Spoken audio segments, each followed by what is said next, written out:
Welcome to hello స్వతంత్ర. నేను కావ్య. కిడ్నీలో రాళ్ళు, మూత్రపిండాల నొప్పి, మూత్ర విసర్జనలో తీవ్రమైన నొప్పి లేదా మంట, తరచుగా మూత్రం రావడం, మూత్రంలో రక్తం పడటం, మూత్రం ఆపుకోలేకపోవడం, కిడ్నీ లేదా పొత్తి కడుపులో తరచుగా నొప్పి, ఇలాంటి సమస్యలకు యూరాలజిస్టును సంప్రదించాల్సి ఉంటుంది. ప్రస్తుతం స్వతంత్ర స్టూడియోలో మనతో ఉన్నారు ప్రముఖ యూరాలజిస్ట్ అండ్ ఆండ్రాలజిస్ట్ డాక్టర్ కమ్మల శ్రీధర్ గారు. సార్ నమస్కారం అండి. సార్ ముందుగా మనం మా ఆడియన్స్కి ముందుగా యూరాలజీ అంటే ఏంటిది, సో ఏ టైప్ ఆఫ్ డిసీజెస్కి యూరాలజీ ట్రీట్మెంట్ అనేది చేస్తారనేది క్లియర్గా ఎక్స్ప్లెయిన్ చేయండి సార్.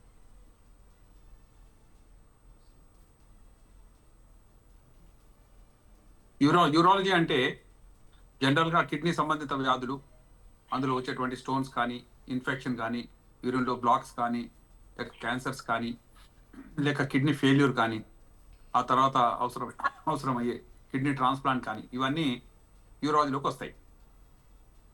అయితే ఏ వ్యక్తి కూడా తన కిడ్నీ బాగా పనిచేస్తుందా లేదా, ఎలా పనిచేస్తుంది, ఇవన్నీ విషయాలు తెలుసుకునే అవకాశాలు అయితే లేవు.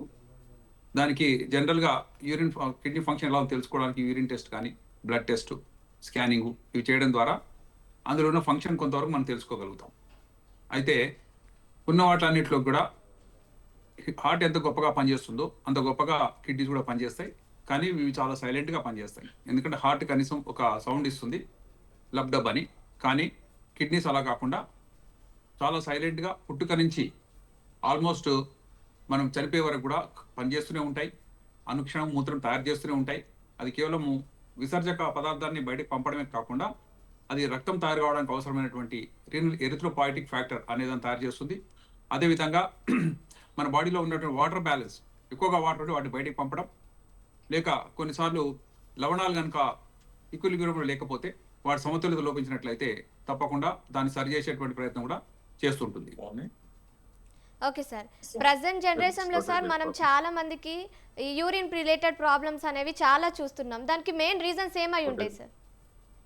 జనరల్ యూరిన్ సమస్యలు వచ్చే దాని కారణాలు ఏంటి అని అంటే, జనరల్గా ఎవరైనా సరే వారి యొక్క ఆహార నియమాలు సరిగా పాటించకపోతే జనరల్గా ఉన్నటువంటి అన్నిట్లో కూడా గమనించి చూసినట్లయితే వారిలో షుగర్ కానీ, బీపీ కానీ కంట్రోల్లో లేకపోయినా, లేకపోతే ఓవర్ వెయిట్ ఉన్నా సరే, లేక ఆల్కహాల్ ఎక్కువగా తీసుకున్నా, నాన్ వెజిటేరియన్ డైట్ ఎక్కువ తీసుకున్నా, ఫాస్ట్ ఫుడ్ కల్చర్కి అలవాటు పడ్డా, వీటన్నిటిలో కూడా ఆ వ్యక్తికి కిడ్నీ సంబంధిత సమస్యలు వచ్చే అవకాశాలు ఉంటాయి. అయితే ఏ వ్యక్తి అయినా సరే ప్రతిసారి కూడా తన కిడ్నీ ఎలా ఉందని చెక్ చేసుకోరు. సమస్య వచ్చినప్పుడు మాత్రమే తెలుసుకుంటారు. కాబట్టి వారిలో సొంతంగా తెలుసుకునేటువంటి కొన్ని లక్షణాల గురించి నేను చెప్తాను.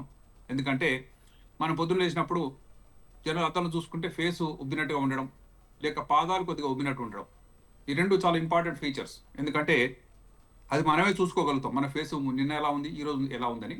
నుదుటి మీద కనుక ఒక వేలు పెట్టి గట్టిగా అదిమి పడితే అక్కడ గుంట పడింది అనుకోండి, అది వాపు వచ్చినట్టే లెక్క.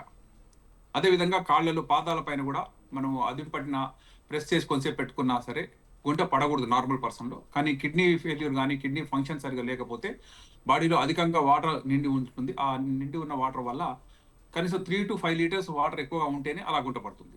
కాబట్టి ఎంతో కాలంగా వాటర్ ఎక్కువగా ఉంటే తప్ప ఆ వాపులు రావు.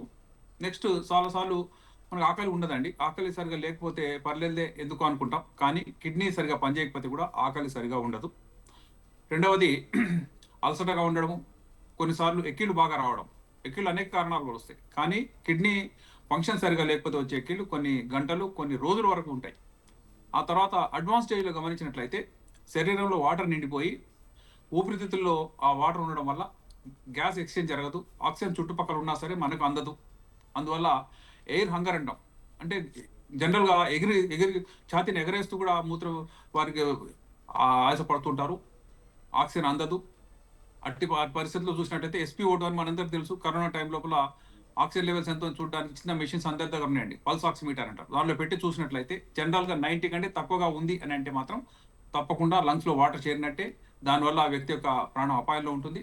ఇంకా కొంచెం లేట్ స్టేజ్లో గమనించినట్లయితే బ్రెయిన్లో వాటర్ ఉండడం వల్ల మనుషులు డిసోరియంటేషన్ అంటాం. అంటే ఎదురుగా ఉన్న వ్యక్తుల్ని మనం గుర్తించకపోవడం, గుర్తుపట్టి మాట్లాడలేకపోవడం, వాళ్ళు మాట్లాడినా సరే ఏదో సంబంధం లేకుండా మాట్లాడటం, ఆ తర్వాత మెల్లగా ఫిట్స్ రావడం, కోమాలకు జారుకోవడం, చనిపోవడం, ఇవన్నీ కూడా కిడ్నీ ఫంక్షన్ యొక్క క్రమేపీ వచ్చే లక్షణాలు.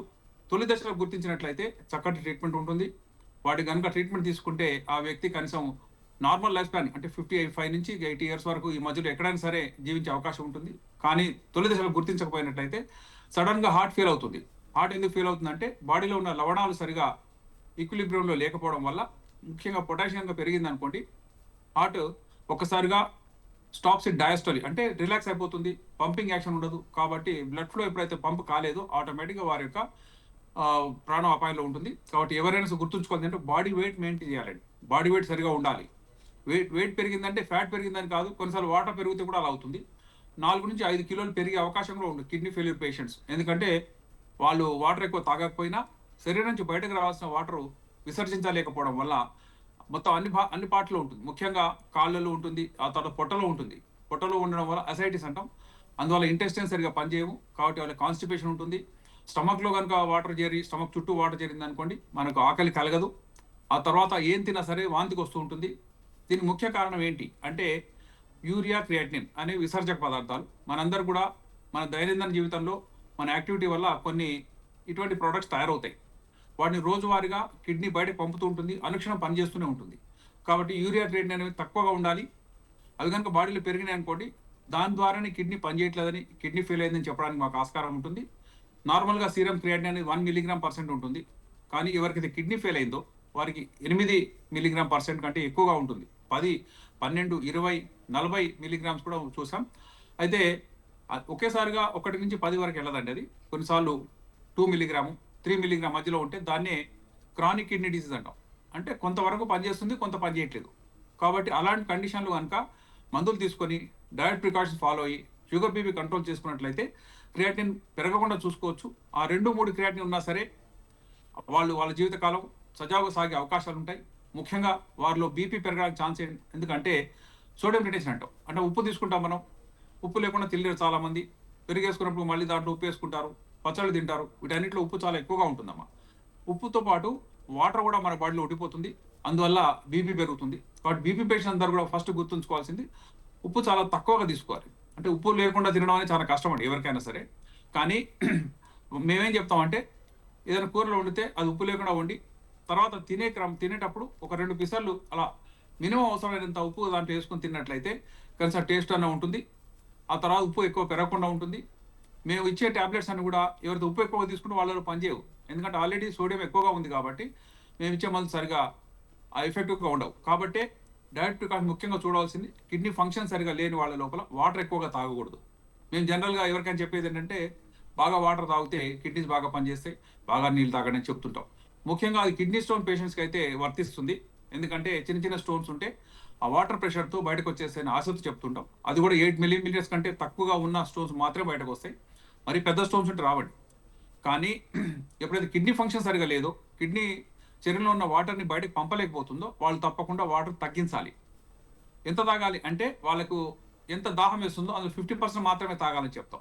మనకు గ్లాస్ తాగలం అనుకోండి, సగం గ్లాస్ తాగి వెయిట్ చేయండి. ఆ తర్వాత మళ్ళీ తాగాలనిపిస్తుంటే స్పూన్లతో తాగండి. యావరేజ్గా 1 నుంచి 1.5 లీటర్ మాత్రమే తాగే అవకాశం ఈ కిడ్నీ పేషెంట్స్కి ఉంటుంది. నార్మల్ పర్సన్ మనమైతే 2.5 లీటర్ 3 లీటర్ తాగొచ్చు. యూరిన్ కూడా అదే విధంగా వస్తుంటుంది. కానీ వీళ్ళలో ఆల్రెడీ కిడ్నీ పని చేయట్లేదు కాబట్టి మనం ఎక్కువగా నీళ్ళు తాగితే అవి శరీరంలో ఉండిపోయి ఆయాసానికి కారణం అవుతాయి, వాంతులకు కారణం అవుతాయి, క్లౌడీనెస్ అంటారు అంటే కోమాలకు వెళ్ళిపోవడానికి కారణం అవుతాయి. ఆ వాటర్ బయటకు తేయడానికి రకరకాల ట్రీట్మెంట్స్ కానీ డయాలసిస్ కానీ అవసరం అవుతుంది. అందుకే కిడ్నీ ఫెయిల్ అయినప్పుడు జనరల్గా ఏంటంటే ఆ మనిషి పాలిపోయినట్టు ఉంటాడు, పేల్గా ఉంటాడు. మనందరూ కూడా కంటి కింద జనరల్గా లోవర్ ఆయిల్ ద్వారా వేలు పెట్టి కింద లాగి చూస్తుంటాం. ఏంటంటే కొంచెం పింక్నెస్ ఉంటుంది. ఆ పింక్నెస్ జనరల్గా ఒక 10 గ్రాములు దాటింది అనుకోండి హిమోగ్లోబిన్ బాగానే కనబడుతుంది. కానీ కిడ్నీ ఫెయిల్యూర్ పేషెంట్స్లో ఆల్మోస్ట్ 3 గ్రాములు 4 గ్రాముల హిమోగ్లోబిన్ 5 గ్రాముల హిమోగ్లోబిన్ ఉంటుంది. వాళ్ళు చాలా టోటల్గా వైటిష్గా ఉంటుందండి.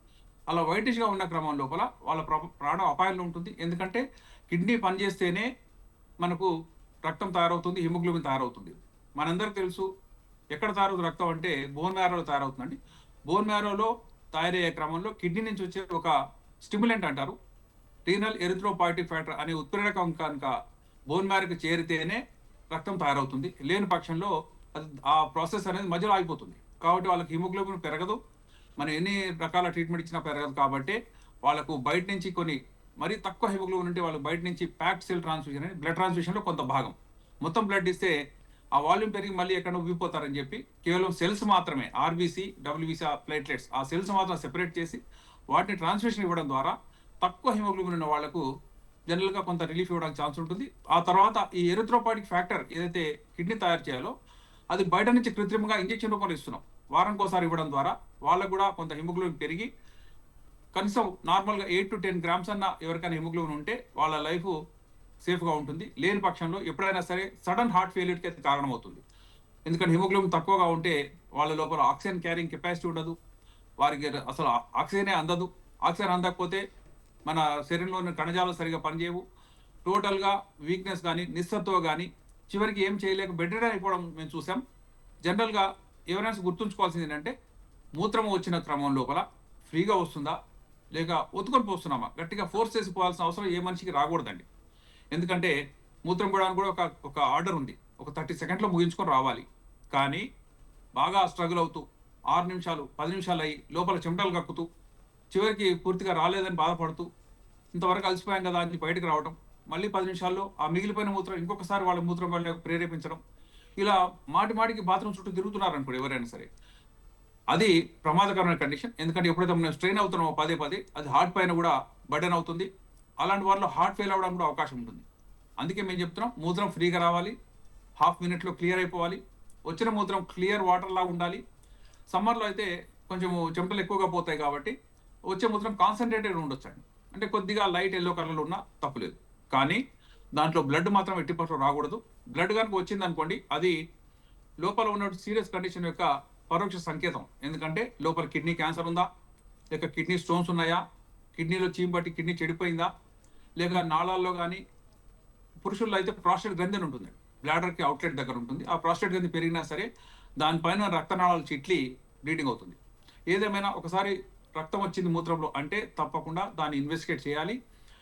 చేయని పక్షంలో ఉదాహరణ క్యాన్సర్ అనుకోండి, అది ఈ రోజు కొద్దిగా బ్లీడింగ్ అయింది, ఆ తర్వాత 6 నెలల వరకు ఏ సిమ్టమ్స్ ఉండవు, మనిషి హ్యాపీగా జీవిస్తుంటాడు. కానీ 6 నెలల తర్వాత రెండవసారి బ్లీడింగ్ అయిందంటే అప్పుడు టెస్టులు చేస్తే టోటల్గా అడ్వాన్స్ క్యాన్సర్ అని చెప్తే చాలా కిన్నులు అవుతారు. అప్పుడు పెద్దగా చేయగలిగింది లేదని తెలుసుకున్నప్పుడు అయ్యో ఆ సిమ్టమ్ నేను ఎందుకు నెగ్లెక్ట్ చేశాను అంటే ప్రతి మనిషి యొక్క యూరిన్ కానీ మోషన్ కానీ ప్రైవేట్ విషయాలండి, ఇంకొకరు చూడలేరు, ఇంకొకరు చెప్పలేరు. కాబట్టి మనకు జరిగినటువంటి ఆ మార్పులు తప్పకుండా ఆ స్పెషలిస్ట్కి తెలియజేయాలి. లేని పక్షంలో మనమే మన ప్రాణాన్ని పణంగా పెట్టినట్టు. అడ్వాన్స్ క్యాన్సర్లు వస్తే ఎన్ని క్యాన్సర్ ట్రీట్మెంట్ వచ్చినా సరే క్యూర్ చేయడం అనేది అర్లీ స్టేజ్లో ఉన్న వాళ్ళకి మాత్రమే చేయగలుగుతాం. ఆ తర్వాత వాళ్ళకి ట్రీట్మెంట్ ఉన్నా అవన్నీ కూడా ఏం చేస్తున్నాయంటే ప్యాలియేషన్ అంటారు. ప్యాలియేషన్ అంటే కొంతవరకు జీవితకాలం పెంచడం, ఉన్న జీవితకాలంలో కొద్దిగా హాయిగా క్వాలిటీ ఆఫ్ లైఫ్ పెంచడం, నొప్పి లేకుండా అలా కొనసాగగలగడం, ఇంత తప్పితే క్యూర్ అనేది అర్లీ క్యాన్సర్కి మాత్రమే ఉంది. అది ఎప్పుడు జరుగుతుందంటే మొదటి దశలో ఎవరైనా సరే ఆ విషయాన్ని తెలియజేస్తే సంతోషం. ఇంకో ముఖ్యమైన విషయం, ఈ క్యాన్సర్స్ అనేవి వస్తున్నాయని యాన్యువల్ చెకప్స్ వచ్చినాయండి. అంటే ఒక మాస్టర్ చెకప్ అంటారు, స్క్రీనింగ్ టెస్ట్లు అంటారు. ఇవన్నీ ఎందుకు చేస్తున్నారు అంటే ఏ సిమ్టమ్ లేకపోయినా సరే ఆ వ్యక్తి కనుక తన బాడీలో ఉన్నటువంటి అన్ని సిస్టమ్స్ని ఒకసారి చెక్ చేస్తే ఎక్కడన్నా అర్లీ స్టేజ్లో ఉన్నటువంటి క్యాన్సర్స్ కానీ, డేంజరస్ డిసీజెస్ కానీ, కిడ్నీ ఫెయిల్యూర్ కానీ, లేక హార్ట్ డిస్ఫంక్షన్ కానీ మనకు తెలిసిపోతాయి. కాబట్టి ఆ దశలో కనుక గుర్తిస్తే దాని ట్రీట్మెంట్ సులువు అవుతుంది, ఆ మనిషి లైఫ్ స్పాన్ పెరిగే అవకాశం ఉంది.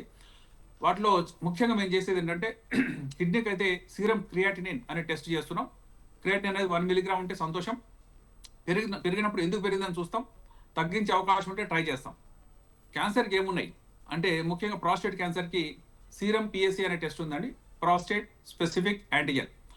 ఇది పెరిగింది అనుకోండి నార్మల్ పర్సన్లో, పురుషుల్లో 45-50 ఇయర్స్ తర్వాత ప్రాస్టేట్ గ్రంథి అందరిలో పెరుగుతుంది. పురుషులలో పెరిగినప్పుడు తొలి దశలో మూత్రం కొద్దిగా ఫ్రీగా రాకపోవడం, మిగిలిపోయినట్టు కావడం, లేక రాత్రి నిద్రలేసి పదే మూత్రానికి వెళ్ళడం, ఇవన్నీ కూడా తొలి దశలో ఉన్నటువంటి ప్రాస్టేట్ ఎన్లార్జ్మెంట్ యొక్క సిమ్టమ్స్. కానీ 60 సంవత్సరాలు దాటిన వాళ్ళలో ప్రాస్టేట్ గ్రంథి పెరుగుదల అనేది 2 రకాలుగా ఉందండి. ఒకటి క్యాన్సర్ లాగా, ఇంకోటి ఏజ్ రిలేటెడ్గా బినైన్గా. క్యాన్సర్ వాళ్ళకి ఏమవుతుంది, సీరం పిఎస్ఏ అనే ఈ టెస్ట్ ఒక్కసారిగా పెరుగుతుంది. నార్మల్గా 4 నానోగ్రామ్స్ కంటే తక్కువ ఉండాలి. కానీ అది కనుక 20 నానోగ్రామ్స్ పెరిగినా, 50 నానోగ్రామ్స్ అయినా, 1000 కంటే ఎక్కువ ఉన్న వాళ్ళు మేము చూసాం. అంటే అంత అడ్వాన్స్ అయినప్పుడు ఆ వ్యక్తికి సిమ్టమ్స్ ఏమి ఉండవు, కానీ బ్లడ్ టెస్ట్ చేస్తే మాత్రం అందులో సీరం పిఎస్ఏ ఎలివేట్ అయింది, పెరిగిందంటే వెంటనే ప్రాస్టేట్కి స్కానింగ్ చేస్తాం, ప్రాస్టేట్కి ఎంఆర్ఐ చేస్తాం, ఎక్కడెక్కడ ట్యూమర్ అని చూస్తాం. అది కనుక కన్ఫైన్డ్గా ఉంటే ప్రాస్టేట్కి ఆ ప్రాస్టేట్ క్యాన్సర్ని పెకలించి వేయడానికి ఛాన్స్ ఉంది. ప్రాస్టేట్ గ్రంథితో పాటు తీసేస్తామండి. ఎందుకంటే అలా చేసినట్లయితే అది పెరగకుండా ఉంటుంది. లేని పక్షంలో అది బ్లడ్ ద్వారా ఇతర ప్రదేశాలకు పాకిపోతుంది. బోన్స్కి కానీ లేక లంగ్స్కి కానీ లేక బ్రెయిన్ కానీ వెళ్ళింది అనుకోండి, ఇక అన్నిటి మీద ఆపరేషన్ మనం చేయలేము. కాబట్టి ప్రాస్టేట్ గ్రంథులు ఏం చేయగలమో ఆ గడ్డ మాత్రం తీసేసి తర్వాత కీమోథెరపీ అని రేడియోథెరపీని ఇస్తుంటాం. ఇవన్నీ ఎందుకని అంటే యాన్యువల్ చెకప్ చేయకపోవడం వల్ల కానీ, యాన్యువల్ చెకప్లో ఉన్నటువంటి మెలకువలు తెలుసుకోలేకపోవడం వల్ల కానీ, ఆ ఎందుకులే సంవత్సరానికి డబ్బులు దండగాని అనుకునే వాళ్ళకు ఒకసారిగా క్యాన్సర్ డిటెక్ట్ అయితే మాత్రం అది ప్రాణాంతకంగా మారొచ్చు. జనరల్గా రోబోటిక్ సర్జరీ నేను అమెరికాలో ట్రైనింగ్ అయ్యా అండి. క్లీవ్లాండ్ క్లినిక్ అని ఉంది ఒహాయో స్టేట్లో అమెరికాలో. అక్కడ రోబోటిక్ సర్జరీ ట్రైన్ అయ్యాను. నేను 2004లో ట్రైనింగ్ అయ్యాను. ప్రపంచవ్యాప్తంగా రోబోటిక్ సర్జరీ అనేది 2001 నుంచి ప్రాచుర్యం పొందింది. మన దేశంలో రోబోటిక్ సర్జరీ 2010లో వచ్చింది. కానీ నేను 2004లో ఎందుకు వెళ్ళా అంటే ప్రపంచంలో ఎక్కడైనా సరే అటువంటి గొప్ప సర్జరీ ఉంటే మనం నేర్చుకుని ఉండాలి. మన దగ్గర లేకపోయినా సరే ఎప్పుడప్పుడు వస్తుంది, వచ్చి తీరుతుంది. ఎందుకంటే అడ్వాన్స్ అనేవి ఒక కంట్రీకి ఎప్పుడు లిమిటెడ్గా ఉండవు. కాబట్టి అక్కడ నేను 2004లో నేర్చుకోవడం జరిగింది. అది చూసినప్పుడు నాకు చాలా అదొక అద్భుతంగా భావించాం. ఇలాంటి మన దేశంలో ఉండాలి, ఎందుకంటే ఖరీదైనటువంటి మెషిన్ అని. కానీ 2010లో వచ్చిన తర్వాత తొలి దశలో ఆ సర్జరీ చేయడానికి మాకు అవకాశం వచ్చింది. ఎప్పుడు ఏదైనా సరే ఒక ట్రైనింగ్ మనకు ఉంటే అది పేషెంట్ల యొక్క బాగు కోసము, మానవాళి యొక్క కళ్యాణం కోసం ఉపయోగించడానికి ప్రయత్నం చేస్తాం. ఈ రోజున గమనించి చూసినట్లయితే రోబోటిక్ సర్జరీ అనేది ఈ ప్రాస్టేట్ క్యాన్సర్ని పెకలించి వేయడానికి, తొలి దశలో గుర్తించి టోటల్గా క్యూర్ చేయడానికి అవకాశం ఇస్తుంది. అలాంటి రోబోటిక్ సర్జరీ ఎప్పుడు చేయగలం అంటే తొలి దశలో గుర్తించిన వాళ్ళకి మాత్రమే చేయగలం. అడ్వాన్స్ క్యాన్సర్ లోపల రోబోటిక్ సర్జరీ కూడా పనికిరాదు. ఎందుకంటే ప్రాస్టేట్ దాటి బయటికి వెళ్ళింది అనుకున్నాం. ఉదాహరణకు ఒక షోల్డర్ దగ్గర ఉన్న బోన్లో ప్రాస్టేట్ క్యాన్సర్ యొక్క ఒక శాటిలైట్ సెంటర్ వచ్చింది, ఒక భాగం అక్కడికి చేరుకుంది అనుకోండి. షోల్డర్ తీసేయలేం, షోల్డర్ని కట్ చేయలేం. ప్రాస్టేట్ తీసినా సరే ఈ షోల్డర్ దగ్గర ఉన్నది మరి ఇంకొన్ని చోట్లకి అది శాటిలైట్ సెంటర్గా పంపిస్తూ ఉంటుంది, బ్లడ్ ద్వారా వ్యాపిస్తూ ఉంటుంది. కాబట్టి ఇలాంటి వాళ్ళలో యాన్యువల్ చెకప్ అనేది చాలా కీలకమైంది. ఇప్పుడు మేము డాక్టర్స్ అయినప్పుడు కూడా మేము యాన్యువల్ చెకప్ చేసుకుంటున్నామండి. ఎందుకంటే క్యాన్సర్ అనేది ఎవరికి వస్తుందో ఎవరు రాదని ఎవరికి చెప్పలేకపోతున్నాం. ఓన్లీ ఈ 65 దాటిన వాళ్ళు క్యాన్సర్ ఉంటుందని ముందు భావించేవాళ్ళం. కొంతమందిలో 45 ఇయర్స్కి వస్తుంది. తొలి దశ అంటే యంగ్స్టర్స్లో కూడా వచ్చే క్యాన్సర్స్ కొన్ని ఉన్నాయి. ముఖ్యంగా ఇంటెస్టినల్ క్యాన్సర్స్, కోలన్ క్యాన్సర్స్, లేడీస్లో అయితే బ్రెస్ట్ క్యాన్సర్, వాళ్ళ కొంతమందికి అయితే సర్వైకల్ క్యాన్సర్, ఇవన్నీ అర్లీ స్టేజ్లో వచ్చే క్యాన్సర్స్. కాబట్టి ఏ క్యాన్సర్ ఎప్పుడు అని వెయిట్ చేయకుండా ప్రతి సంవత్సరం అన్ని క్యాన్సర్ సంబంధించిన స్క్రీనింగ్ ఒక స్పెక్ట్రమ్ ఉంటుంది. ఆ టెస్ట్లలో ప్రతి ఆ ఏజ్ గ్రూప్ సంబంధించినటువంటి రిస్క్ ఫ్యాక్టర్స్ ప్రకారం అన్ని టెస్టులు అవుతాయి. వాటిలో ఏమన్నా సరే ఇబ్బంది ఉంది, కొంత ఎలివేట్ అయ్యింది, లేకపోతే నార్మల్ కంటే దూరంగా ఉందంటే తప్పకుండా దాని ట్రీట్మెంట్ ఉంటుంది. అన్నిటి మెడికల్ స్పెషాలిటీలో అది ఉందండి. అందుకే మేము చెప్తుంది ఓన్లీ కిడ్నీకే కాదు, మాస్టర్ చెకప్లో ప్రతి ఆర్గాన్కి సంబంధించినటువంటి క్యాన్సర్స్ తొలి దశలో గుర్తించే మంచి అవకాశాలు ఉన్నాయి. ఇంకో ముఖ్యమైన విషయం, సిమ్టమ్స్ ఎవరైనా సరే నెగ్లెక్ట్ చేసిన వాళ్ళలో ముఖ్యంగా మేము చూసి మూత్రం పోసేటప్పుడు ఎవరికైనా చెడు వాసనతో వస్తే అది ఇన్ఫెక్షన్ ఉన్నట్టు. కొంతమందికి గడ్డలు వస్తున్నాయండి. గడ్డలు అంటే ఏదో బ్రౌన్ కలర్లో, కొంతమందికి అయితే యూరిన్లో మోషన్ వచ్చే విధంగా చెడు వాసనతో వస్తున్నాయి.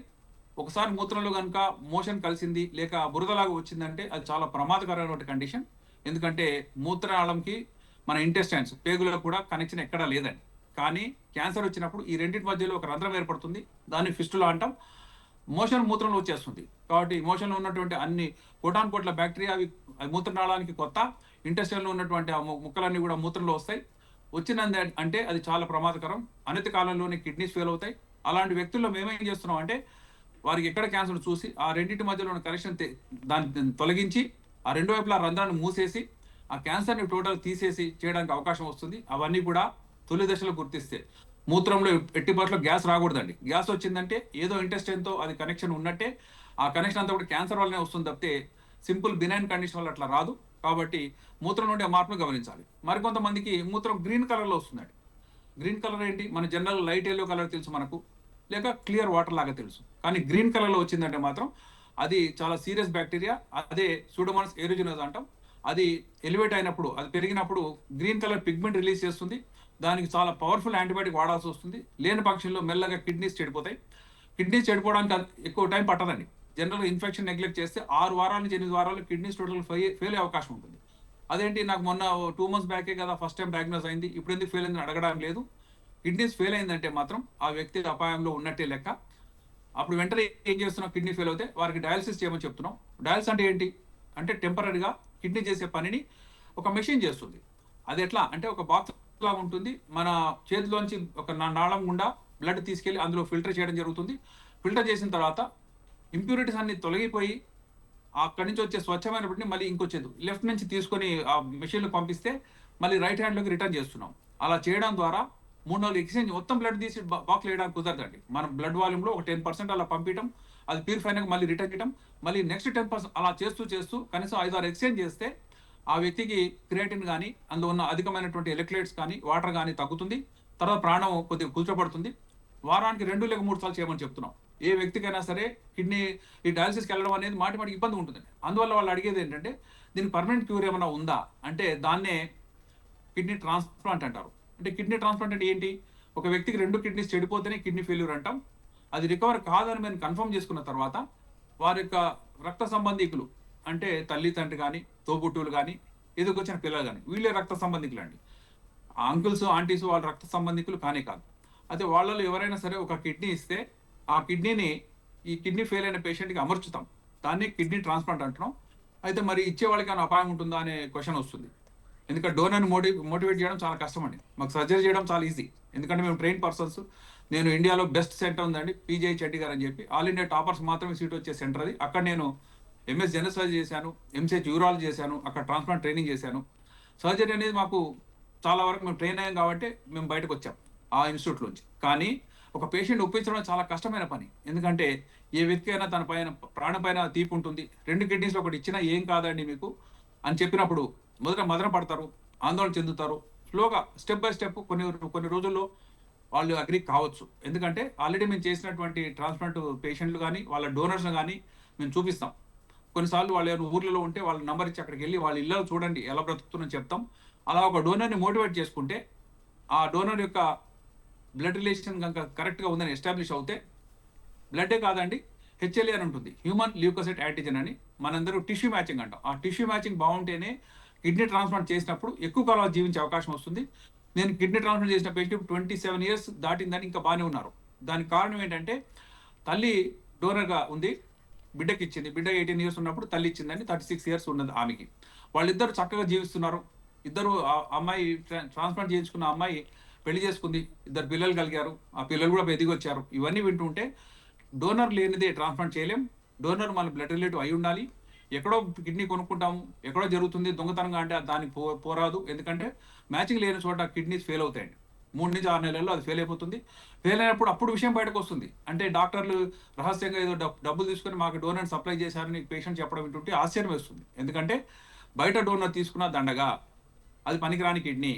కాబట్టి క్వాలిఫైడ్ పర్సన్ మాలాంటి క్వాలిఫైడ్ పర్సన్స్ రూల్ ప్రకారం ఎథికల్ ప్రాక్టీస్లో బ్లడ్ రిలేటివ్ కాదా అని కన్ఫర్మ్ చేసుకోవడం కూడా అనేక టెస్టులు ఉన్నాయి. పేషెంట్లు అబద్ధం చెప్పినా సరే నిజంగా బ్లడ్ రిలేటివ్ కాదు తెలుసుకునేటువంటి టెస్టులు ఉంటాయి. వాటి ద్వారా మేము కన్ఫర్మ్ చేసుకుంటే తప్ప వాళ్ళకి ట్రాన్స్ప్లాంట్ చేయము. ట్రాన్స్ప్లాంట్ చేసేటప్పుడు జనరల్గా ఒక 40 నిమిషాల నుంచి గంట సేపు వరకు టైం ఉంటుంది ఒక కిడ్నీని కలపడానికి. నేను లెఫ్ట్ హ్యాండెడ్ సర్జన్ అండి. చాలా ఫాస్ట్గా చేస్తూ నా టీం అంతా ట్రైన్ చేసుకుంటే ద ఫాస్టెస్ట్ ట్రాన్స్ప్లాంట్ చేసింది 14 minutesలో చేశాం.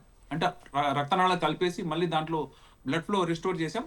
దాన్ని కోల్డ్ ఇస్కిమేట్ ఏమంటారు. ఆ 14 నిమిషాల్లో కంప్లీట్ చేసినది ఇప్పటివరకు. థ్యాంక్ యూ శ్రీధర్ గారు, థ్యాంక్ యూ సో మచ్ అండి. మీ విలువైన ఇన్ఫర్మేషన్ని మాతో మా ఆడియన్స్తో పంచుకున్నందుకు. చూసారు కదండి, ఇది ఇవాల్టి హలో స్వతంత్ర ఎపిసోడ్. మరో ఎపిసోడ్తో మళ్ళీ కలుద్దాం. అప్పటి వరకు చూస్తూనే ఉండండి స్వతంత్ర టీవీ.